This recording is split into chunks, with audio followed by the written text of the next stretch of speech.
Colombianos, atención, finalmente el Congreso y la Cámara de Representantes aprobó la reforma pensional, pero hay una lloratón uribista tremenda, también sobre todo en Katy Jubinado y el señor Polo Polo. Señor Polo Polo que intentaba sabotear esta reforma saliéndose y no haciendo quórum, ¿no? Pagándole 48 millones de pesos para que no vaya a trabajar. Ahora ellos dicen y se quejan de que el gobierno no les dio garantías para dar el debate. Hágame el favor, cuando tuvieron las cartas sobre la mesa, cuando tuvieron la oportunidad para dar el debate, estas personas o hacían proposiciones para que nunca se diera el debate o se salían cuando se iba a dar. Y ahora se quejan de que por favor, que por qué no dieron las garantías. Es que son cínicos, la verdad. Pues con una proposición para que la Cámara de Representantes adoptara el texto de la reforma pensional que aprobó el Senado, quedó cerrada la discusión de la iniciativa en cuarto y último debate.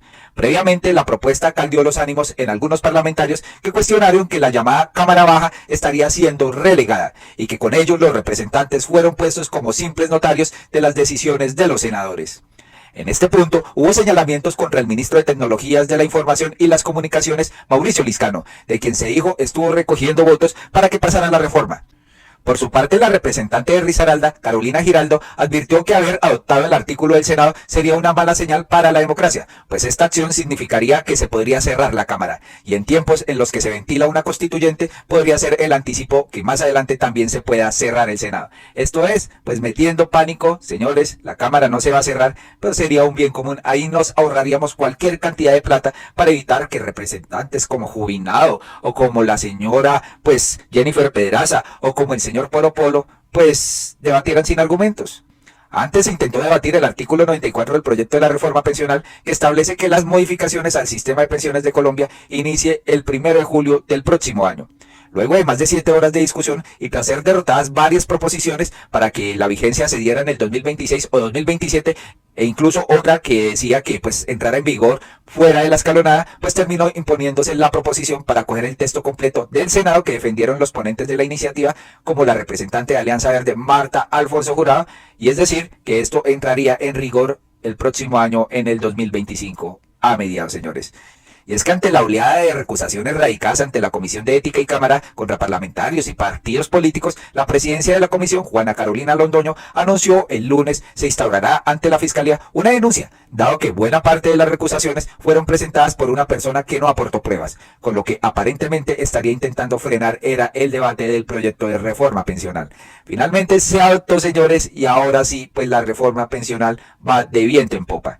Pero ¿cuáles son los cambios y el ABC que tendrán con esta aprobación de reforma pensional? Se los vamos a contar. Por ejemplo, el primero, paso a Colpensiones. Todos los cotizantes estarán obligados a cotizar en Colpensiones. Si una persona gana 2.3 salarios mínimos o menos, tendrá toda su cotización en Colpensiones, pero si su salario es superior a esta cifra, lo deberá ingresar a uno de los fondos privados, Porvenir, Protección, Colfondos o Escandia, ¿no? Se pregunta, ¿habrá pensiones divididas para aquellos que devenguen más de 2.3 salarios mínimos? Sí, por ejemplo, si una persona devenga 5 salarios mínimos, es decir, 6.5 millones de pesos aproximadamente, 2.3 de estos los tendrá el fondo público y 2.7 los tendrá pues el fondo privado de preferencia. ¿Y cuál es la capacidad de los fondos privados? Dado el caso en el que se materialicen los cambios, los 18 millones de afiliados actuales a los fondos privados tendrían que estar en Colpensiones. Unos 16 millones de cotizantes se quedarían únicamente en el régimen de prima media y los otros dos restantes cotizarían una parte en Colpensiones y la otra parte en régimen de ahorro individual. También sobre el cálculo de las mesadas, se pretende en cada régimen se haga el cálculo tal cual como se hace actualmente. Por ejemplo, en el régimen público la mesada sería de 65 al 80% del promedio salarial de los últimos 10 años, sobre los 2.3 salarios, ¿no? Y que se sumen a las mesadas resultantes. ¿Y los giros cómo se darán al momento de retirarse? Lo que plantea el Ministerio de Trabajo es que al momento de pensionarse, si la persona tiene un parte en el fondo privado, este pasaría a Colpensiones para que el régimen público se haga el único girador, ¿no? ¿Qué pasa con las pensiones altas? Pues como Colpensiones solo se haría cargo de las pensiones hasta 2.3 salarios mínimos, se acabarían los subsidios a las pensiones más altas. Por ello, en los fondos privados estaría la clave para obtener una mayor mesada a futuro. Esto es lo que no quiere Pachito Santos, ¿no? Que le subsidian casi más de la mitad de la pensión. ¿Cuál será el origen de los recursos? La idea es que los cotizadores de todos los trabajadores hasta 2.3 salarios mínimos vayan a un fondo de ahorro que, si bien en principio lo iba a manejar Colpensiones, finalmente lo administrará el Banco de la República. Sería una bolsa de dinero que se iría llenando con las cotizaciones y que se irían sacando para pagar a la gente que se vaya pensionando. La plata se metería en activos como renta fija variable. Sobre también si se plantea una nueva reforma, sí, la idea es que un comité de expertos vaya revisando periódicamente cómo van cambiando aspectos como la pirámide demográfica, entre otros, para tomar decisiones a futuro. La ministra de Trabajo, Gloria Inés Ramírez, calcula que en 15 años ya podrían estar hablando de otra reforma paramétrica, ¿no? La edad para pensionarse, pues el proyecto no sube la edad de pensión, esta sigue siendo de 57 años para mujeres y 62 años para hombres. ¿Se cambiarían las semanas de cotización? Pues en algunos casos, por ejemplo, si un trabajador de salario mínimo hoy está en un fondo privado donde tiene que completar 1.150 semanas de pensiones, pero lo obligan a pasarse a Colpensiones, deberá completar 1.300 semanas. Con ello tendría que estar 3 años más aportando al sistema. Sin embargo, para las mujeres se reduce a 1.000 semanas, de conformidad con las directrices de la Corte. De la misma forma se prevé la prestación anticipada desde las 1.000 semanas. Y la entrada del régimen de transición, los que ya tienen cotizadas 750 semanas en el caso de las mujeres y 900 en el caso de los hombres, a estas personas se les continuará aplicando la ley 100. Pues colombianos, esto fue más o menos lo que se aprobó y pues Gustavo Petro salió a pronunciarse sobre esto y dijo: esta es la principal conquista social del pueblo trabajador de Colombia en mucho tiempo. 2 millones de personas que dieron su vida trabajando recibirán un bono pensional digno de su tercera edad. Millones de trabajadores y trabajadoras de bajo salario, la mayoría tendrán, si cumplen su edad, semanas cotizadas, derecho a una pensión real. Millones de mujeres que trabajaron en su hogar toda su vida tendrán derecho a un bono pensional en su vejez. En un hecho histórico se hizo en el Congreso de la República. La posibilidad de un gran acuerdo a nivel nacional revive. Abrazo a los abuelos y abuelas trabajadores de Colombia. Se lo merecen. Empezamos a pagar una deuda que como hijos colectivos tenemos con ustedes, procreadores de nuestras vidas y constructores de toda una vida de nuestra patria. Esta es la primera gran reforma aprobada del Gobierno del Cambio. La reforma pensional progresista es hoy ley de la República. Empezamos a salir del neoliberalismo y entramos en la construcción del Estado social de derecho, de paz, ¿no? Y pues están alborotados los uribistas, dicen que no se batió la reforma, pero acá Gustavo Petro les contesta: los que dicen que no se batió la reforma pensional son los mismos que permitieron que estuvieron engavetada 13 meses en el escritorio del presidente del Senado. Querían hundirla con filibusterismo y por eso la oposición guardó 13 meses la reforma y lanzaron 150 impedimentos contra los representantes para quemar el tiempo del debate y 100 recusaciones, imagínense en eso. Por eso engavetaron 800 proposiciones de reforma. Se alistaban para romper el quórum en la conciliación si la Cámara cambiaba el texto del Senado. En el último día ya disponible, ¿no? El filibusterismo y la trampa contra el pueblo trabajador y la tercera edad estaba presente. La decisión legítima de la plenaria de aprobar el texto del Senado, decisión que yo mismo como parlamentario viví en múltiples proyectos que hoy son leyes vigentes en el país, fue una decisión inteligente, salvar la reforma a favor del pueblo, y están, mejor dicho, aullando los uribistas, ¿no? Pero des en cuenta aquí el balance de la representante que tanto la defendió, ¿no? Que hace parte de la Alianza Verde, pero que defiende el gobierno de Petro. Dilaciones, pero tremendas, que nos llevaron a discutir con muy poco tiempo. 150 impedimentos discutimos y somos solo 188 representantes a la Cámara. 3 jornadas, 16 horas que se hubieran podido dedicar al debate. 100 recusaciones que asustaron a los parlamentarios para que no pudiera avanzar el debate. 800 proposiciones a 94 artículos. Y lo más descarado es que el Polo Polo ahora está pidiendo debate después de que pues no lo daban, ¿no? ¿Sabe qué decía este señor? Estamos cerca de tumbar el quórum en la Cámara. Si lo rompemos no podrá discutir hoy la reforma pensional de Petro. Los liberales, conservadores y Centro Democrático ya anunciaron que se retiran del recinto. Esperemos se logren los números y los ministros del Interior y de Trabajo no tuerzan los votos. Estamos a solo 2 semanas del receso legislativo. Si logramos dilatar de aquí hasta allá, se cae la reforma. Y que daban el debate es el cinismo en pasta de este representante, que es una vergüenza para Colombia. Dios quiera que no lo vuelvan a votar. La ruptura de quórum 2 veces. Polo Polo. Una semana sin discusión, que no se agendó la reforma para que se hiciera una audiencia. La posibilidad de insuficiencia de quórum si debatimos o se agendaba esto mañana o el domingo. Pero sobre todo, un presidente del Congreso que se ha demostrado y manifestado enemigo de este gobierno y que nos tenía contra la pared porque si votábamos un texto distinto al del Senado, tenía que haber conciliación y le poníamos en sus manos a él la posibilidad de que no agendara la conciliación de esta reforma. O sea, era esto o nada. Y yo creo que quienes vinimos aquí a defender al pueblo colombiano, a los más vulnerables, tenemos que deponer egos, deponer sentimientos y poner por encima los intereses de la gente.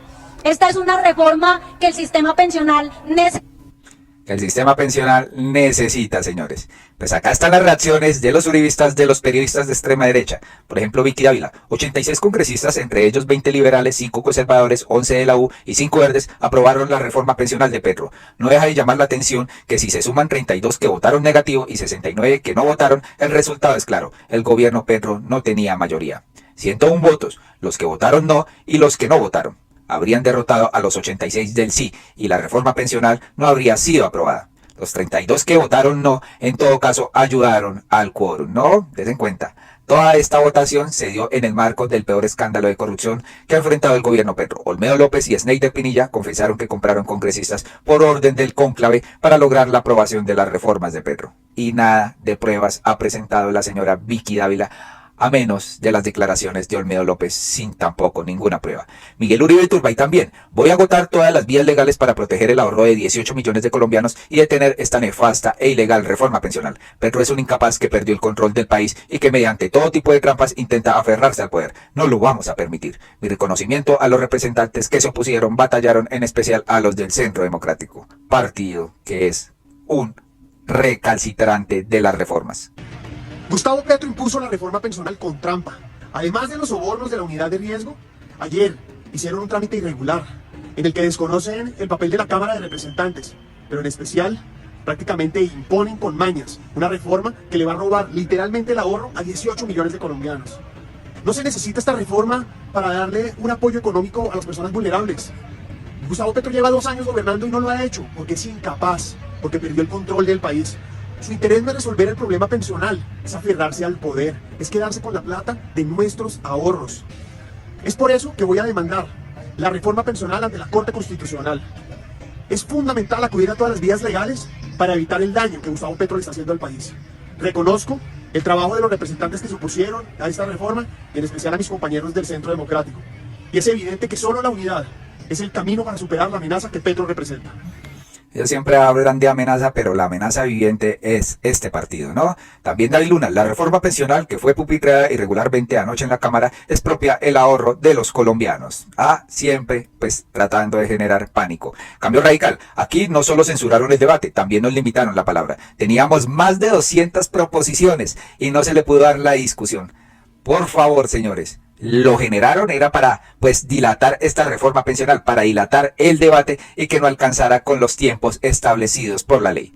Ellos dicen, esto es tramposo y irrespetuoso, renunciaron al debate y a la participación. La reforma pensional es completamente inconveniente. Representante Carolina Arbeláez, dicen acá, ¿no? Pues aquí es donde se ve a Katy Jubinao llorando, quejándose, pero ustedes se van a dar cuenta de la peinada que le pegó a Alejandro Campo del Pacto Histórico. Les quiero mostrar, estamos en directo a esta hora aquí desde la plenaria de la Cámara de Representantes y nos están obligando a votar con una sola proposición presentada por el Pacto Histórico y congresistas gobiernistas, que no se debata la reforma pensional en la Cámara de Representantes y que simplemente votemos el texto que se aprobó en el Senado. Esto lo que implica es que de aprobarse esta proposición se acaba el debate. Es como si la Cámara ya hubiera debatido y simplemente vota sí a todo lo que dijo el Senado y se acabó. Y ya está aprobada la reforma pensional. Yo nunca me imaginé, la verdad, que el gobierno y sus áulicos pudieran llegar a este nivel de irrespeto con los representantes a la Cámara. Como si nosotros no nos hubiéramos preparado meses para dar el debate acá en la Cámara de Representantes. Como si nosotros no hubiésemos estado reunidos con nuestros grupos de interés y nuestros electores para buscar en esta plenaria los ajustes para poder sacar adelante una buena reforma pensional que increíblemente tenía acuerdos aquí en la Cámara de Representantes, pero que por ese talante impositivo, intransigente, inmaduro, autoritario de este gobierno, esto ha terminado, para variar, con este gobierno en un desastre. Yo Siento dolor de patria porque lo que se le puede venir a este país el 1 de julio del otro año es catastrófico. Esto puede ser catastrófico. Lo que pasó en el FOMAC con la fiduprevisora y los maestros es un juego de niños en comparación con lo que puede pasar con las afiliaciones, las historias laborales, la información y el eventual derecho a la pensión de millones de personas. Y para el caso también de la obtención de mecanismos de protección a la vejez que se crean en el pilar semicontributivo. Esto es trágico, esto es trágico. Y aquí algunos colegas se molestaron porque les dije cuál es la flojera de dar el debate.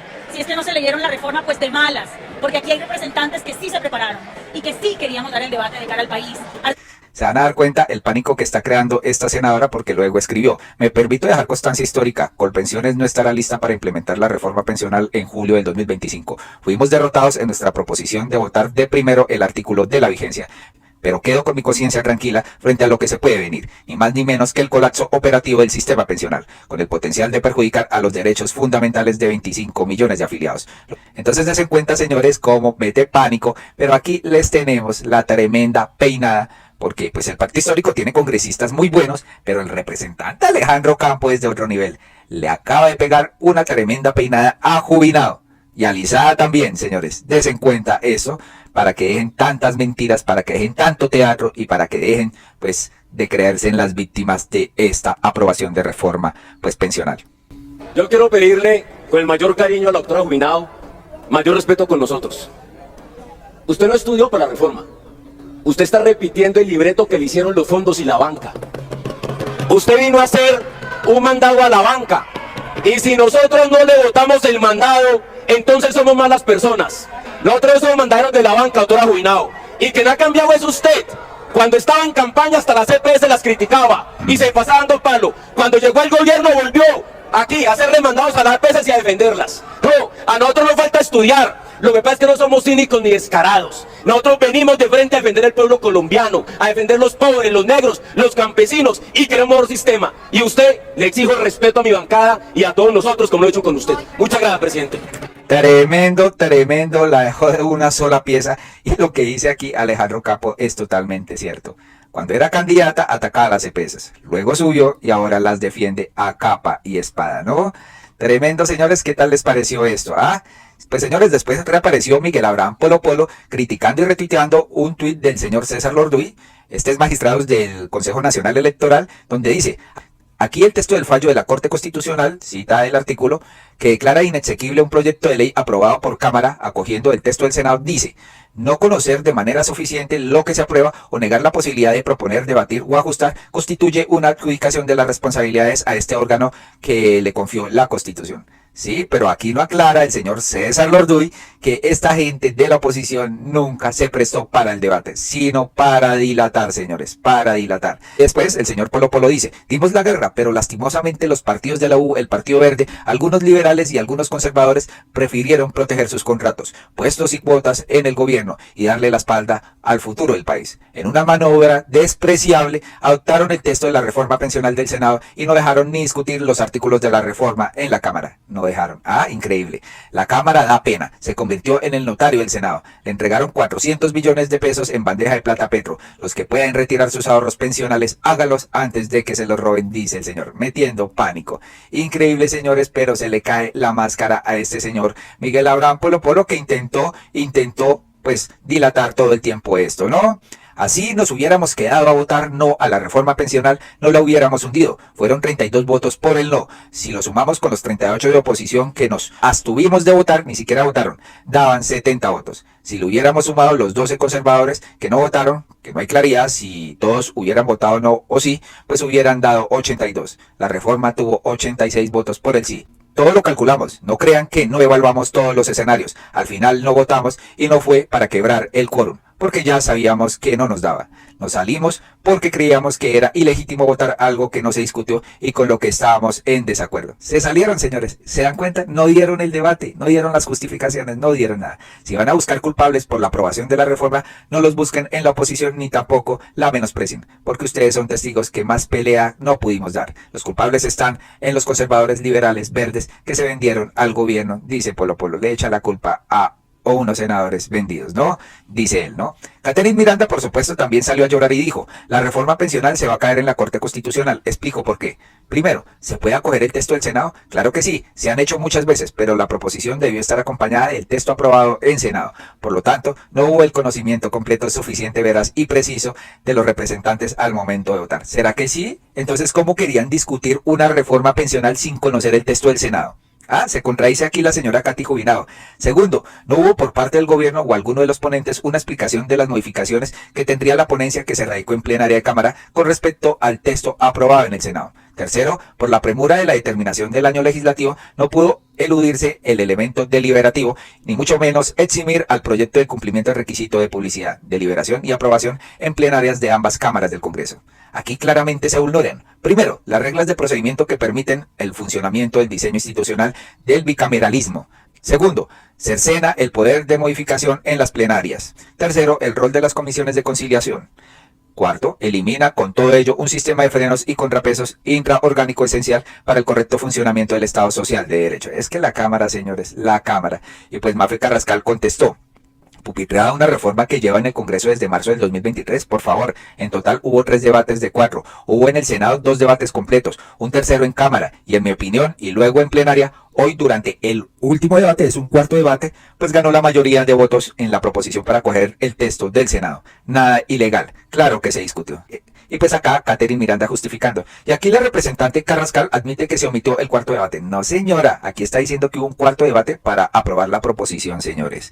Privando de la plenaria de la Cámara de Deliberación y Aprobación en las plenarias de ambas cámaras del Congreso, como lo ordena la ley y lo ratificado en la Corte Constitucional en múltiples escenarios. Entonces, como ven, hay tremenda lloratón uribista, y lo más chistoso es que aquí lo dice Alejo Orgel. Es muy gracioso que los que se salían de la Cámara para no debatir, romper el quórum, no trabajar y torpedear el proceso de la reforma pensional, hoy digan que es inaudito que no los dejaron debatir. ¿No se escuchan las estupideces con las que salen? Es que realmente sí, ¿no? No son estupideces, es cinismo puro, señores, cinismo puro. Aquí tratan de culpar a gente del gobierno, de culpar a senadores que decidieron votar sí a esta proposición y pues están desatados, ¿no? Colombianos, hasta acá este video, compartan masivamente porque esta peina que le pegaron a Jubinado es fenomenal, señores, dándoselas de víctima, ¿no? Muy amables y hasta pronto.